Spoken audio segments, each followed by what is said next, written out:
베드로의 그 믿음의 신앙의 모든 것이 이게 포함되어 있다는 거죠. 그래서 이 베드로 전서를 보면 베드로의 신앙, 베드로의 그 유언, 베드로가 우리에게 남아있는 성도들에게 무엇을 원하고 있는 것인지, 믿음의 최고가 뭔지, 신앙의 삶의 가치가 뭔지, 우리는 어떻게 살아야 되는 것인지, 이런 것에 대해서 말씀하고 있다는 것이죠. 그러니까 이 베드로의 어떻게 보면 마지막 설교다, 마지막 유언이다, 그것을 알 수가 있다는 거죠. 그러니까 우리가 이 베드로 전서를 쉽게 대해서는 안 되냐면, 자, 우리가 이 베드로 전서를 보면 베드로가 경험하고 베드로가 행했던 믿음의 역사, 기적이 최고다, 그런 말이 없습니다. 우리는 신앙생활 할 때 하나님을 만나고 하나님의 기적을 행하고 내가 기도하니까 병났고 내가 역사를 일으키고 내가 위대한 일을 한 것을 굉장히 큰 것으로 생각합니다. 그래서 그것을 후손들에게 남겨주려고 합니다. 내가 이렇게 했고 내가 이렇게 하니까 하나님이 역사했고 내가 하나님이 하니까 내가 이렇게 큰 일을 했다. 대부분이 우리는 그런 걸 남기려고 합니다. 그런데 베드로는 여기에서 써놓은 말씀을 보면 그런 말 한마디도 안 합니다. 한마디도 없습니다. 그러니까 우리가 믿음의 생활이라는 것이 역사와 기적을 행하는 것이 전부가 아니라는 것입니다.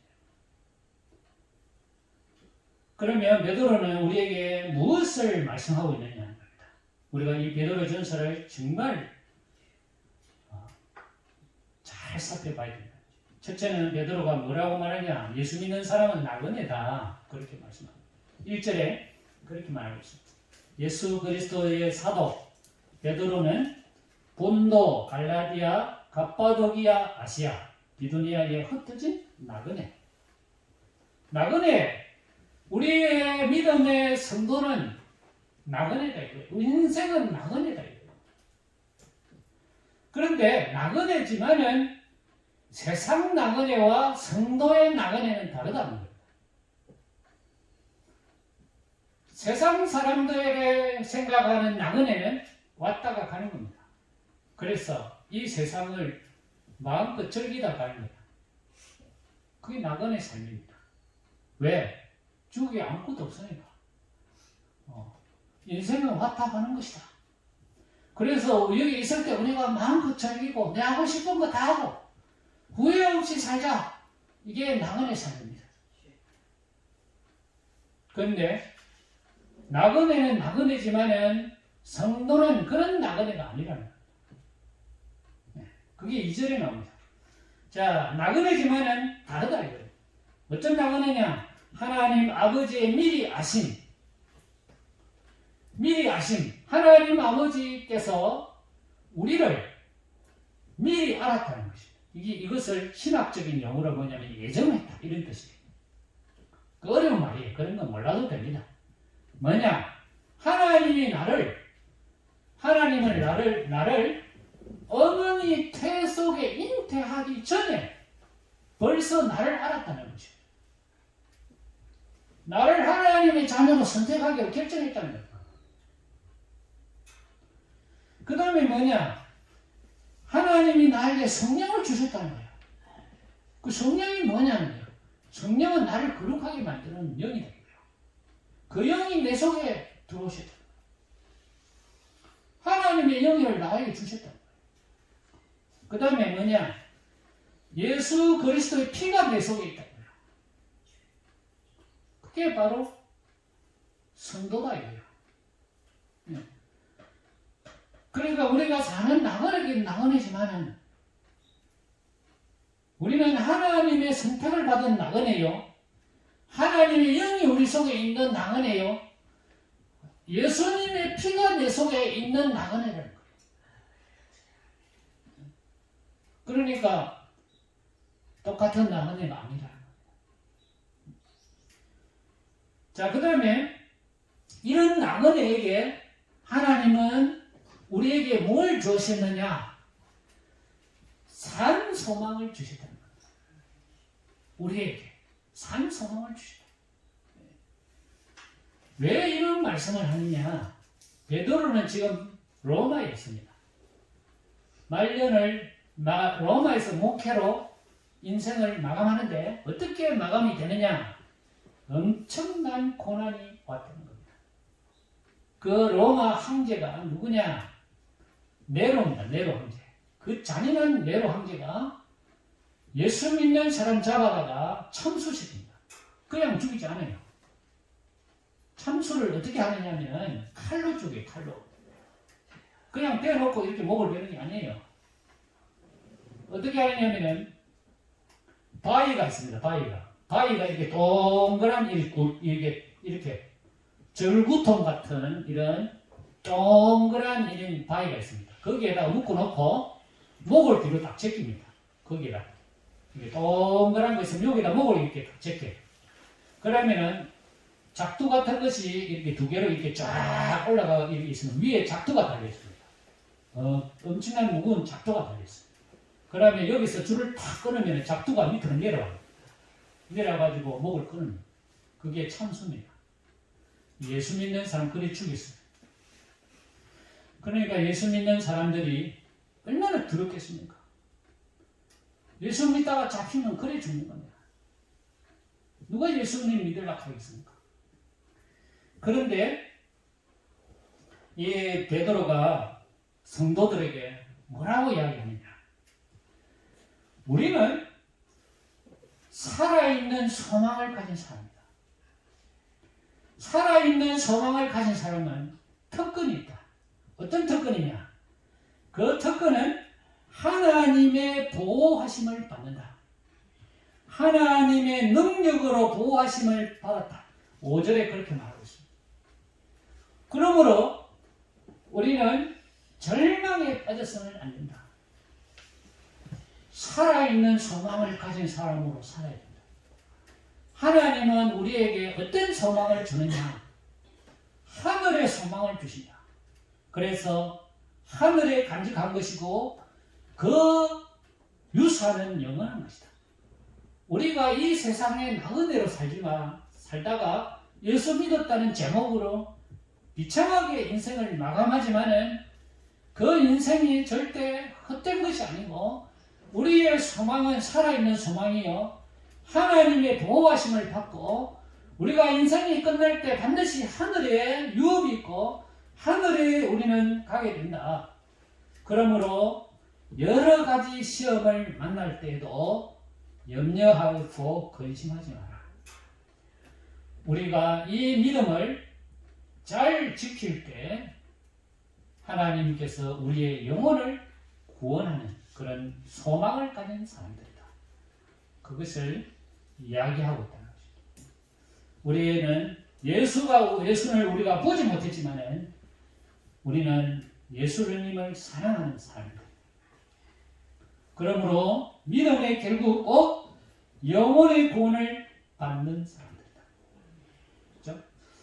우리가 베드로는 예수님을 만났고 보았고 만지기도 하고 뭐 같이 음식도 먹고 식사도 하고 그랬습니다. 그죠? 근데 베드로 다음의 후세들은 예수님을 보지 못했어요. 믿기 어렵다는 거죠. 그 보지도 못한 예수님 때문에 내가 비참하게 죽어야 되느냐 말이죠. 그런 갈등이 있을 거 아닙니까? 그래서 베드로가 뭐라고 말하냐? 당신들은 예수님을 보지 못했지만 예수님을 믿는다는 거죠. 예수님을 사랑한다는 겁니다. 그 믿음을 가진 사람은 구원의 역사를 가지고 있다. 그 사람은 영혼의 구원을 받은 사람입니다. 그런 소망을 가지고 살아야 된다. 그것이 살아있는 소망이다. 그렇게 말씀하고 있습니다. 여러분, 우리 예수 믿는 사람들은 항상 이 살아있는 소망, 죽은 소망이 아니에요. 예수님이 살아서 우리에게 소망을 주신다는 것은 하나님이 나를 도와주신다는 뜻입니다. 하나님이 나를 도와주신다. 이걸 가질 때 산소망입니다. 산소망. 코로나 때문에 모든 사람이 다 절망에 빠졌어요. 걸리면 죽는다고 생각합니다. 다 망한다고 생각합니다. 안 된다고 생각합니다. 교회가 못 낳는다고 생각합니다. 그런데 우리는 살아있는 소망을 가진 사람입니다. 하나님이 우리를 보호하신다고 말씀하고 있습니다. 이게 살아있는 소망이에요. 살아있는 소망. 그 믿음을 가진 사람은 금보다 더 귀한 믿음을 가진 사람이므로 그 믿음을 통해서 하나님은 그를 반드시 구원하시다 하는 그런 소망을 베드로는 말씀해 주고 있다 하는 것입니다. 그 다음에 베드로가 하는 말씀 한 가지는 그러므로 산 소망을 가진 사람들은 어떻게 살아야 되는가 하면은 거룩하게 살아야 된다. 그것을 말씀해 주고 있습니다. 여기 보면은 14절과 15절에 보면 너희가 순종하는 자식처럼 전에 알지 못했던 때에 따르던 너희의 사욕을 본받지 말고 오직 너희를 부르신 거룩한 이처럼 너희도 모든 행실에 거룩한 자가 되라. 너희가 옛날에 알지 못했던 때에 따르던 사욕을 본받지 말라. 하나님 뭐를 몰랐을 때 하나님이 계시다는 것을 모르고 예수님을 내가 몰랐을 때는 내 욕심과 내 정욕과 세상에 원하는 대로 살았다는 거예요. 그러나 지금은 아니다는 거예요.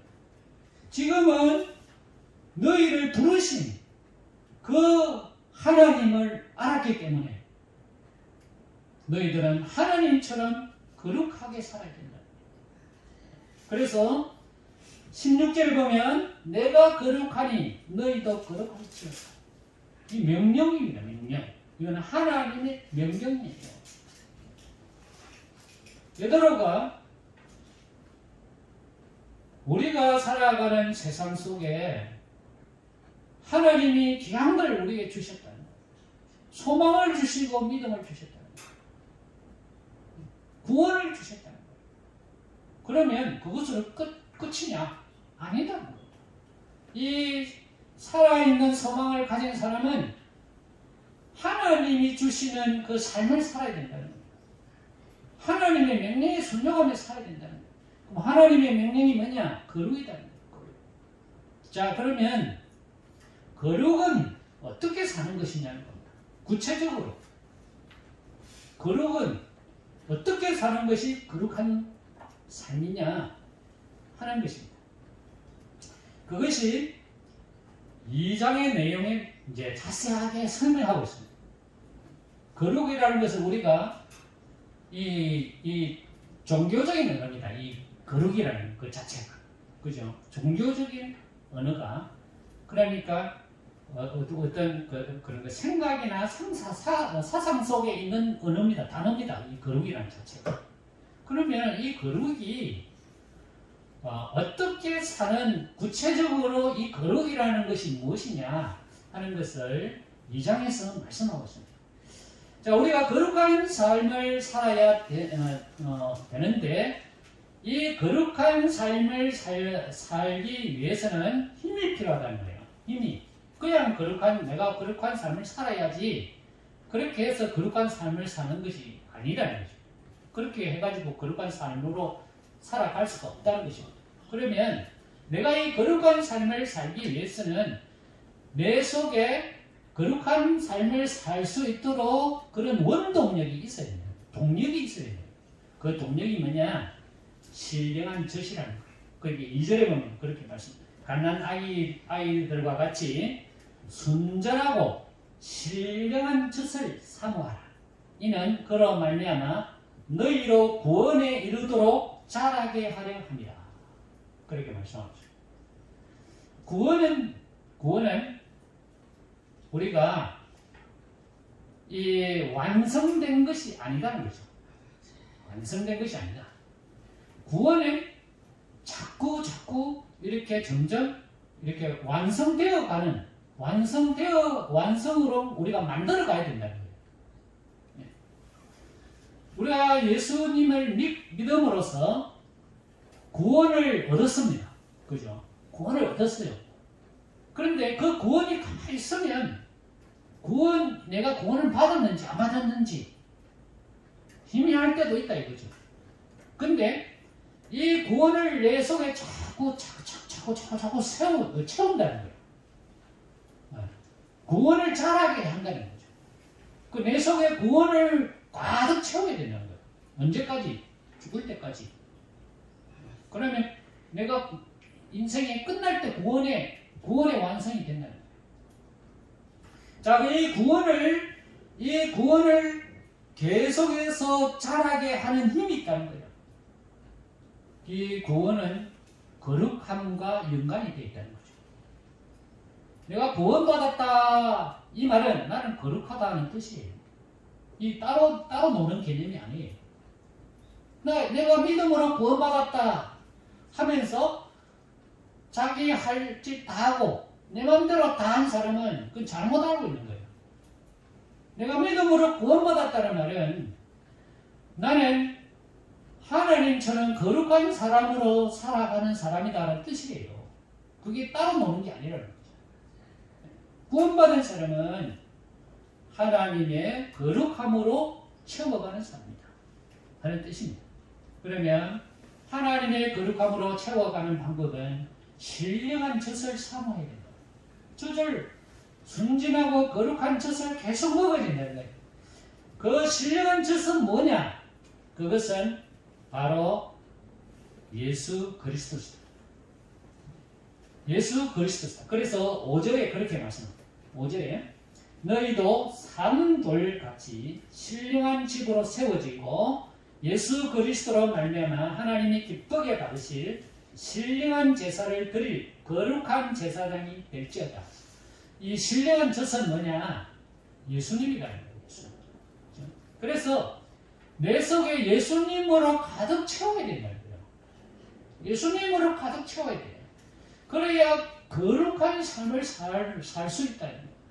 내 속에 예수님을 가득 채울 때 내가 거룩한 삶을 살 수 있는 원동력이 생긴다는 거예요. 자, 예수님은 산돌이다. 그렇게 말씀하죠. 산돌. 이걸 영어로 말하면 리빙 스톤이에요. 그러니까 리빙, 살아있는 스톤, 돌이라는 뜻이에요. 리빙 스톤은 우리가 잘 아는 미국의 리사입니다. 그 이름이 리빙 스톤이에요. 리빙 스톤은 의사가 되어가지고 아프리카 가서 평생을 거기 봉사하다가 아프리카에서 죽었어요. 인생을 거기서 마감했어요. 그 이름이 리빙 스톤입니다. 예수님이 리빙 스톤이에요. 왜? 산돌이다는 거예요. 산돌. 예수님이 왜 산돌이냐? 돌은 그 당시에 성전을 짓는 재료였어요. 그래서 돌 위에 돌 하나도 남기지 않을 것이다. 예루살렘 성전은 돌로 지었어요. 그 돌은 뭡니까? 고정된 거잖아요. 근데 예수님은 고정된 돌이 아니라는 거예요. 움직이는 돌이라는 거예요. 움직이는 돌. 그러니까 그 유대인들은 고정된 돌을 성전이라고 생각했어요. 돌을 가지고 성전을 지어서 그 성전이 거룩하다고 생각했어요. 그래서 성전이 움직이는 건 아니에요. 그래서 제사도 성전 안에서 지내야 돼요. 다른 데서 지내면 안 되는 거예요. 부정한 건 제사예요. 거룩한 제사는 딱 정해져 있는 곳에 가서 해야 되는 거예요. 그런데 베드로는 뭐라고 말씀하시냐?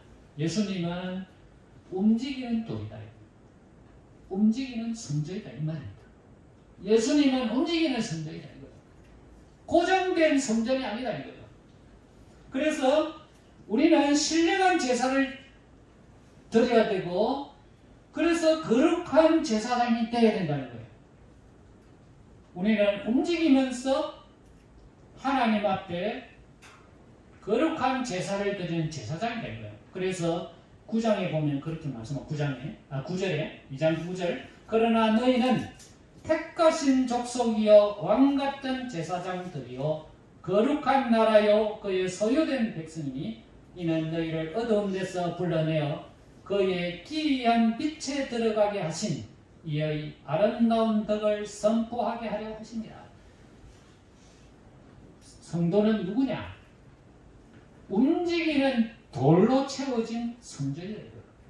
살아있는 돌로 채워진 성전이 될 거예요. 그 성전은 제사장이다 이거예요. 거룩한 사람이다 이거예요. 택하신 족속이다 이거예요. 예수님의 소유된 백성이다 이거예요. 그러므로 그는 놀라운 빛에 들어간 아름다운 덕을 만방에 선포하며 살아야 되는 사람이다. 네. 우리가 거룩한 삶이라는 것을 생각할 때 이런 생각을 합니다. 대부분이 그런 생각을 해요.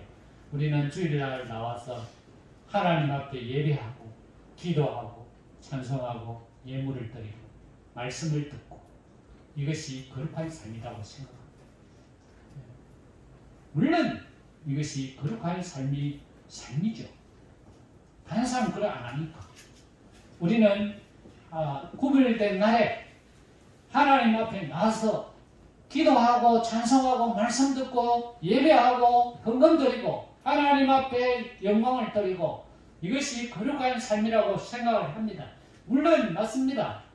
그러나 베드로가 이야기하는 것은 그것이 전부가 아니라는 것입니다.